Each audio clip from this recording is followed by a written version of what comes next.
rencana rekrutmen 2022 terkait dengan hal ini mudah-mudahan bisa menyelesaikan beberapa persoalan yang tadi kami highlight. Pertama, terkait dengan penetapan kebutuhan. Selama ini memang diusulkan oleh Pemda, ditetapkan oleh Kemenpan RB. Padahal secara nasional, tentu helikopter view-nya dimiliki oleh teman-teman di Kemendikbudristek dan Kemenak dalam hal ini untuk guru agama.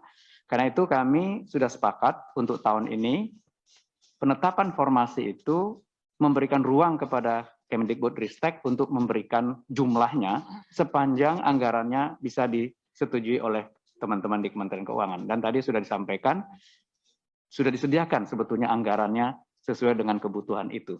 Itu yang pertama.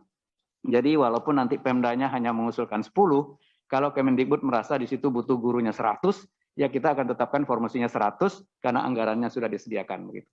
Itu yang pertama, Ibu Pimpinan. Yang kedua, kita harus membedakan proses seleksi guru-guru honorer yang sudah mengabdi sekian tahun dengan rekrutan baru. Jadi di mana-mana tentu kita melihat bahwa tenaga honorer ini sebetulnya kita bisa verifikasi apakah mereka bisa lanjut atau tidak. Karena selama ini kita juga bertanggung jawab untuk menyatakan mereka itu kinerjanya baik atau tidak.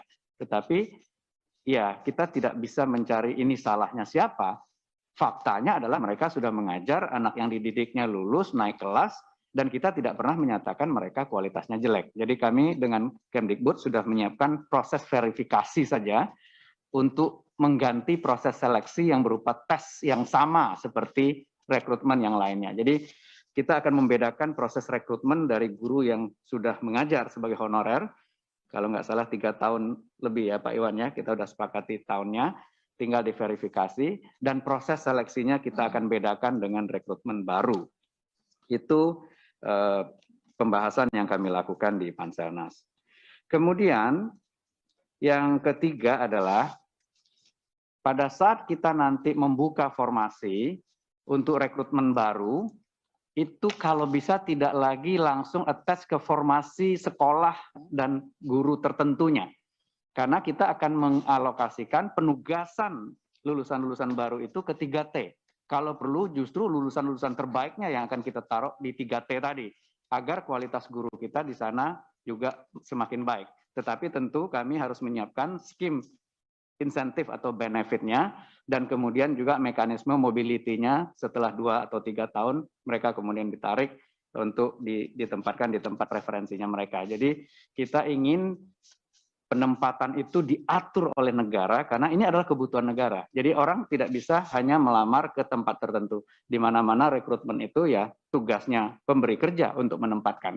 Tetapi khusus honorer kita prioritaskan adalah di sekolah induknya. Jadi kita bedakan proses rekrutmen antara honorer dengan rekrutmen baru. Kami kira itu 3 hal breakthrough yang kami sudah sedang diskusikan untuk kami siapkan draft Permenpan RB-nya, Ibu Pimpinan. Pertama tadi terkait penetapan kebutuhannya.